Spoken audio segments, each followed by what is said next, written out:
비판하지 말라. 마태복음 7장 1, 2절. 비판을 받지 아니하려거든 비판하지 말라. 너희가 비판하는 그 비판으로 너희가 비판을 받을 것이요 너희가 헤아리는 그 헤아림으로 너희가 헤아림을 받을 것이니라. 비판하지 말라. 이 말은 아무 말 말고 그대로 놔두라는 말씀이 아닙니다. 존 스토트는 존 스토트의 산상수훈에서 이 부분을 검열관 같은 비판을 하지 말라는 뜻으로 해석합니다. 검열관이란 상대방에게서 부정적이고 파괴적인 실수를 적극적으로 찾아내어 흠잡는 것을 즐기는 사람을 의미합니다. 우리는 검열관같이 다른 사람을 평가할 자격이 없습니다. 이는 하나님에 대한 월권 행위로 교만입니다. 비판은 하나님을 대신하려는 무서운 교만죄를 포함합니다. 비판과 심판은 다릅니다. 예수님도 종교 지도자들을 엄청나게 비판하신 일이 있습니다. 그러나 어떠한 경우도 그들을 심판하지는 않으셨습니다. 비판이 옳고 그름을 따져서 잘못된 점을 지적하는 것이라면 심판은 잘못된 대한 지적을 넘어 상대방을 정죄하거나 저주하는 행위입니다. 유일하게 세상을 심판할 권세가 있으신 하나님의 아들이 오히려 종교 지도자들에게 심판받아 십자가에 달려 돌아가셨습니다. 비판은 꼭 필요합니다. 비판을 두려워하는 개인이나 공동체는 성숙할 수 없습니다. 건전한 비판은 개인에게는 깨달음을 주고 공동체의 질서를 세워줍니다. 그러나 원칙 없이 함부로 비판할 때 그것은 곧 심판이 됩니다. 심판은 개인의 인격과 공동체의 평화를 파괴합니다. 사람들은 왜 비판하기를 좋아할까요? 남의 죄를 이용하여 자신의 의로움을 드러낼 수 있기 때문입니다. 나보다 더 큰 죄인이 있으면 나는 비교적 괜찮은 사람처럼 보일 수 있기 때문입니다. 그러나 조심하십시오. 누군가를 비판하면 그 비판이 부메랑이 되어 나에게 돌아옵니다. 그러므로 남을 판단하는 사람아, 누구를 막론하고 네가 핑계하지 못할 것은 남을 판단하는 것으로 네가 너를 정죄함이니 판단하는 네가 같은 일을 행함이니라. 나는 비판하기를 좋아합니까? 누군가에게 비판을 받아본 경험이 있습니까? 누군가를 비판할 때 그 기준을 나에게도 적용합니까? 오늘은 9월 12일입니다. 비판하지 말라라는 제목으로 말씀을 함께 나누어 보겠습니다. 계속해서 산상수훈 말씀을 가지고 우리들이 나누고 있죠. 여러분들 이 산상수훈 말씀은 예수님께서 불특정 다수에게 하신 말씀이 아닌 것은 알고 있죠. 예수님의 말씀을 듣겠다고 따라온 사람들에게 산에서 예수님이 말씀하신 거예요. 하나님을 믿겠다고 예수님을 따르겠다고 하는 사람들에게 하셨던 말씀, 그게 산상수훈의 말씀입니다. 우리가 기도에 대한 말씀도 이미 나누었고 오늘은 비판하지 말라라고 한 말씀을 나누려고 하는데, 우리들이 예수님을 믿고 따르는 하나님의 사람이라면 여러분들 그렇게 함부로 비판하지 마십시오 라는 이야기를 하고 싶은 거예요. 존 스토트는 여러분들 책에도 나와 있는데 산상수훈이라는 책에서 이 부분을 이렇게 이야기하죠. 검열관 같은 비판을 하지 말라는 뜻으로 해석하고 있어요. 비판하지 말라. 사실 예수님도 바리새인들에 대하여, 사두개인들에 대하여, 율법학자들에 대하여 비판하셨어요. 그러니까 우리가 여기서 구분해야 될 것이 있는데, 비판하는 것과 심판하는 것은 다르다.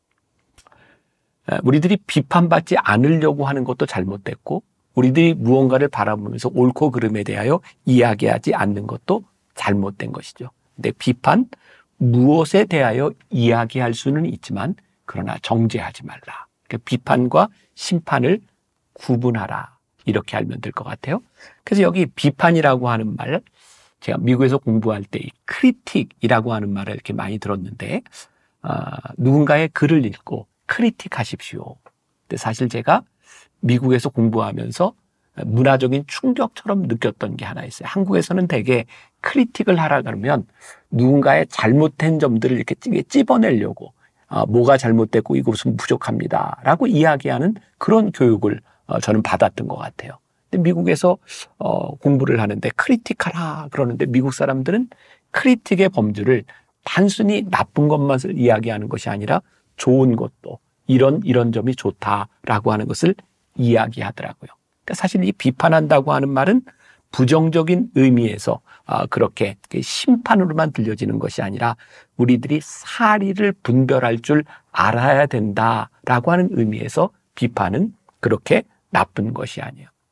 이 비판하지 말라고 하는 이 범주 가운데서 우리들이 또한 이단들의 잘못된 것들을 드러내고 우리들이 알 수 있는 것도 사실 비판의 영역이기 때문이죠. 그래서 오늘 여러분들과 나누려고 하는 이 이야기 가운데는 비판이라고 하는 것과 심판이라고 하는 것을 좀 분리해서 예수님께서 여기서 비판하지 말라고 하는 이 말씀은 너희들이 정죄하지 말라라고 하는 의미로 듣는 것이 훨씬 더 좋을 것 같아요. 자, 먼저 비판하는 태도에 대해서 우리들이 한번 생각해 보죠. 우리가 누군가를 비판하려고 마음을 먹는 순간 우리들은 굉장히 교만해지죠. 왜? 누군가를 우리들이 지적해야 된다고 생각하는, 그래서 하나님을 대신하려고 하는 그런 마음을 가지려고 하는 거죠. 우리들이 생각하고 사리 분별을 가지려고 하는 것이 잘못된 것은 아니지만 우리들이 교만하게 누군가를 지적질하려고 하는 것, 이거 하지 말아라 라고 이야기하고 있는 거죠. 제가 살면서 굉장히 기분 나쁜 경험을 한 적이 있어요. 오래전인데 제가 캐나다 밴쿠버의 코스타에 강사로 가서 설교를 하고 거기에 있는 동안 제가 미국의 시애틀로 이렇게 넘어가야 되는 그런 일이 있었어요. 가까운 곳이지만 국경을 넘어가야 되는 곳이고 그 국경은 굉장히 엄격하게 검열을 하는 곳이었어요. 왜냐하면 캐나다 사람, 미국 사람들 중에 뭐 환율이나 세금 관계로 인해서 물건을 사러 가는 사람, 뭐 기름을 넣으러 가는 사람, 이런 사람들 때문에 혹시 그런 사람들이 아닌가, 또 물건을 사재기하는 그런 사람들은 아닌가, 이런 것 때문에 국경에서 검열을 하는 거였어요. 제가 검열의 대상이 되었을 때 굉장히 기분 나빴던 것 중에 하나는 검열하는, 저를 이렇게 체킹하는 그 국경에 있는 그 사람이, 경찰관이 저를 바라보면서 문제가 무엇이 있는가를 집어내려고 하는 태도로 저에게 묻는 것이었어요. 저 사람은 나에게 어떤 문제가 있는 거를 꼬집어내려고 계속해서 묻고 있구나. 갑자기 오늘 말씀을 준비하다 그런 생각이 들었어요. 우리의 태도가 비판하려는 태도로 우리들이 물들여져 있고 비판하려는 사고로 우리들이 물들여져 있을 때 우리들이 누군가를 지배하고 누군가를 지적하고 교만한 우리의 마음들이 우리들 가운데 찾아올 수 있는 거구나. 그러니까 이 비판하지 말라고 하는 것은 굉장히 성숙한 기독교인의 태도에 대해서, 너희들이 어떤 성품을 가지고 살아가느냐에 대해서 말씀하고 있는 것 같아요. 자, 우리는 왜 비판하지 말아야 될까요?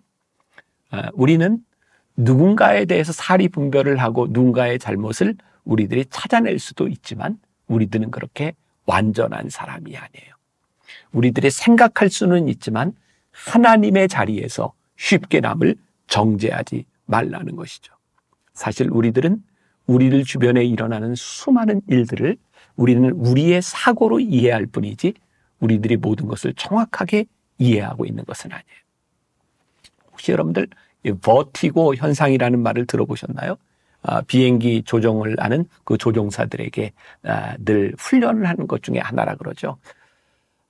아주 숙련된 조종사들이 비행을 하다가 사고로 추락하는 경우들이 있는데, 그게 뭐냐면 너무 숙련돼서 조정을 잘 하다 보면 계기판을 잘 보지 않는다는 거예요.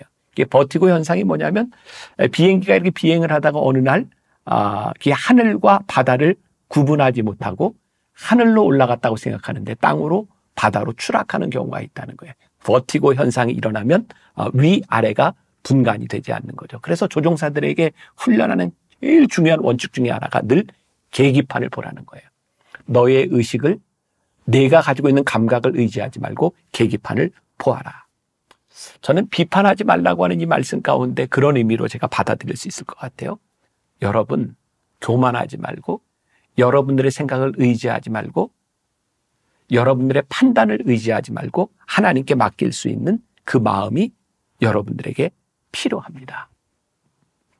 비판은 누군가를 죽이는 일이고, 비판은 누군가를 디프레스되게 만드는 일이고, 비판은 누군가의 길을 꺾는 일이에요. 그러니까 함부로 비판하지 말아라.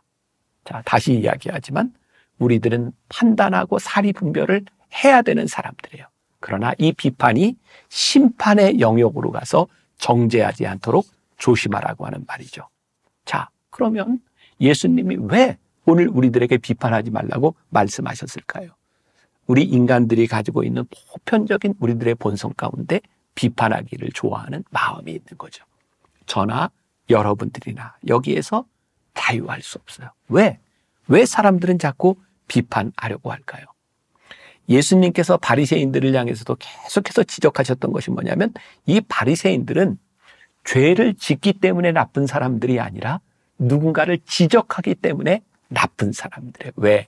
그 지적을 통해서 상대적인 의를 가지고 살아가는 사람들이기 때문에. 그래서 상대적인 의를 통해서 자기를 드러내려고 하는 사람들은 끊임없이 계속해서 남의 단점과 아픔들을 드러내려고 하죠. 왜?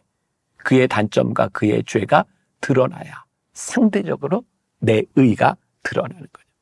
그러니까 예수님은 우리들에게 말씀하시는 거죠. 하나님 앞에서 누구도 의롭지 못하다. 하나님 앞에서 누가 잘났다고 할 수 없다. 하나님 앞에서는 다 똑같은 죄인들인 거예요. 그런데 이 죄의식에서 벗어나기 위해서 누군가의 죄를 지적하고 나는 상대적으로 낫다고 생각하는 것. 예수님이 그렇게 살지 말라는 거예요. 우리들 모두가 하나님 앞에서 다 죄인이니 남의 죄를 비판하거나 정죄하거나 그것을 통해서 너의 의로움을 드러내지 말라고 말씀하고 있는 거예요. 사랑한다면 예수님처럼 이라는 책에 누가복음 7장에 나오는 간음하다 현장에서 붙잡혔던 여인에 대한 이야기가 나와요. 예수님의 발 앞에 향유 옥합을 깨뜨렸던 여인. 그때 시몬의 집에 잔치가 열렸고 그 시몬은 그 여인을 바라보며 이게 죄인이라고 생각하죠. 이야기하죠. 그 시몬은 이런 여인이라고 말을 하는데 영어 성경에 보면 throat of woman이라는 말을 쓰고 있어요. 나와는 다른 종류의 사람. 네, 사랑한다면 예수님처럼 책에서 이 부분을 이렇게 이야기하고 있어요. 사실 시몬은 그 여자의 불의를 기뻐하고 있었다. 그녀의 불의에 동참하고 싶어서 기뻐한 것은 아니다. 다만 그녀의 죄를 이용하여 자신의 의로움을 확증하고 싶었다. 그는 여자의 불의를 기뻐하며 자신의 영적 자만심에 한껏 불을 지폈다. 주위에 나보다 큰 죄인이 있는 한 나는 하나님 앞에서 충분히 괜찮은 사람이라고 생각하며 기뻐하는 것. 그것이 우리의 모습이다. 이것이 우리가 누군가를 비판하기를 즐겨하는 이유라는 거예요. 오늘 우리의 마음 가운데, 아니 오늘 우리들이 만나는 누군가의 만남의 대화 가운데 누군가를 비판하고 있다면 우리는 누군가를 정죄함으로 인하여 상대적 의의를 즐기고 있는 사람. 그런데 그것이 예수님은 외식하는 것, 바리새적인 것이라고 우리들에게 말씀하고 있어요.